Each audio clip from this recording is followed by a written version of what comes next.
Why does everyone keep hating Russell Wilson? I saw this tweet and I just knew I had to make this video. Russell Wilson, they could never make me hate you. Now it may be the salty Seahawks fanboy in me saying this, but I am so convinced people choose what players they want to hate and like because of social media. I honestly have never been more sad in my life watching football, besides February 1st, 2015, until I saw Russell Wilson getting booed off the field. So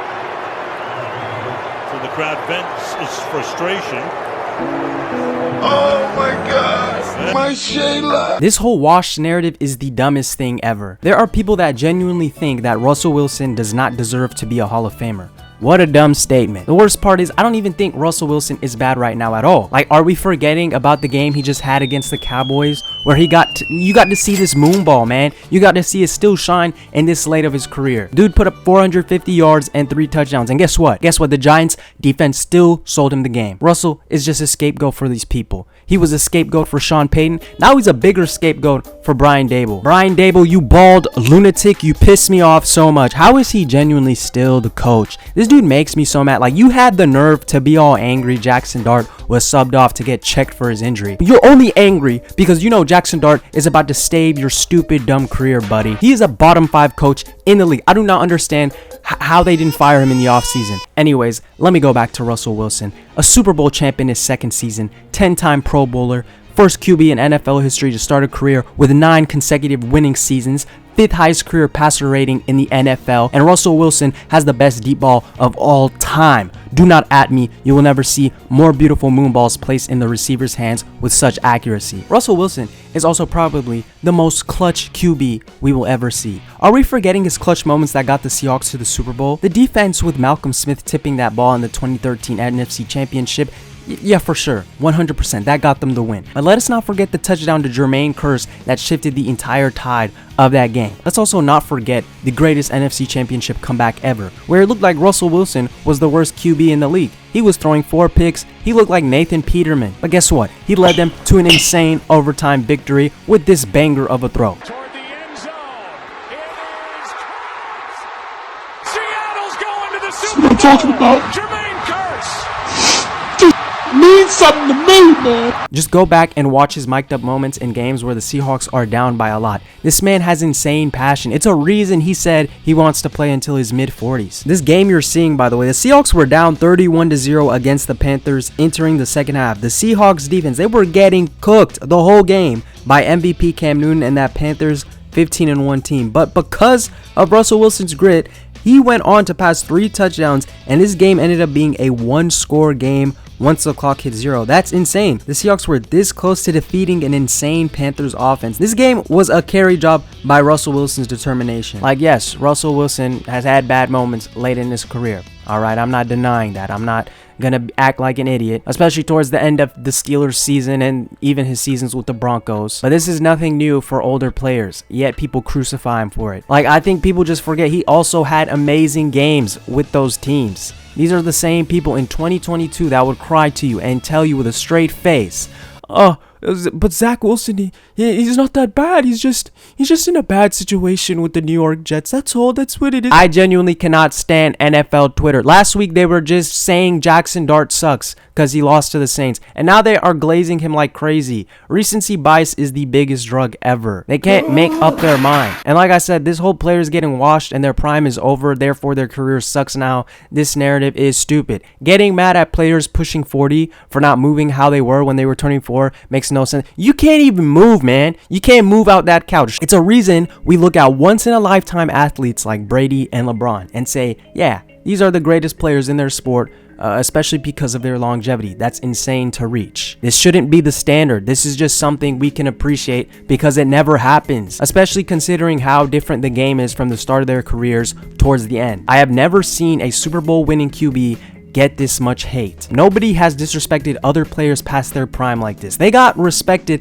and their legacy lives on. The only time they got called wash was by their own fans, all right? Nobody hates their players more than their fans. But the whole world hates Russell Wilson. Even Richard Sherman, this jealous snake, will talk down on his own teammate, but glaze the Niners any chance he gets. And also, Tony Gonzalez, screw you, man. screw you. This picture should also tell you everything you need to know about how dumb this disrespect is. And when you look at this, it also just tells you how much Russell was able to polish what it meant to be a mobile quarterback in his era of elite QBs. His playstyle was a perfect balanced mixture to the dual threat archetype that was able to run and create time to throw, especially with the trash O-line he had in some seasons. All right, he wasn't just somebody that would try and run and get yards. This man was an escape artist. Russell Wilson is better than Eli Manning, better than Phillip Rivers, better than Big Ben, better than Matt Ryan, and yes, better than Matthew Stafford. And I already know the recency bias addicts are gonna lose their mind, but Russell Wilson's prime is miles ahead of Matt Stafford's prime. It's not even close. Matt Stafford only beats him in longevity.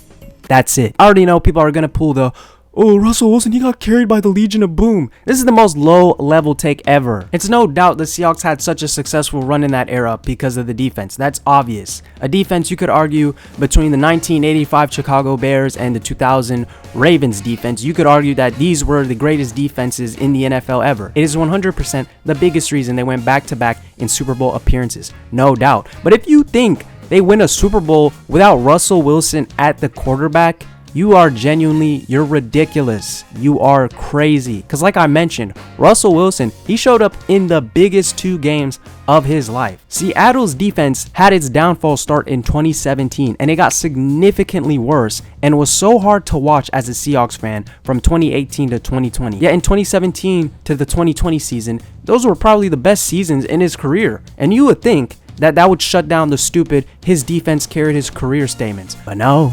it hasn't seemed to. Let's also not forget that Russell Wilson was able to show the league how good unknown receivers were. Doug Baldwin and Jermaine Kearse, both undrafted receivers, but they were some of the most underrated receivers of the 2010s. And without Russell Wilson utilizing them, no one would be able to know or see how good they were. Let's not forget in 2014, yes, the same year they went back to the Super Bowl, Russell Wilson's third leading receiver was Marshawn Lynch, a running back. Russell Wilson could literally work with anything. With that being said, let's take a listen to Michael Bennett. But if you think about what he's done on the field as a player, he's won.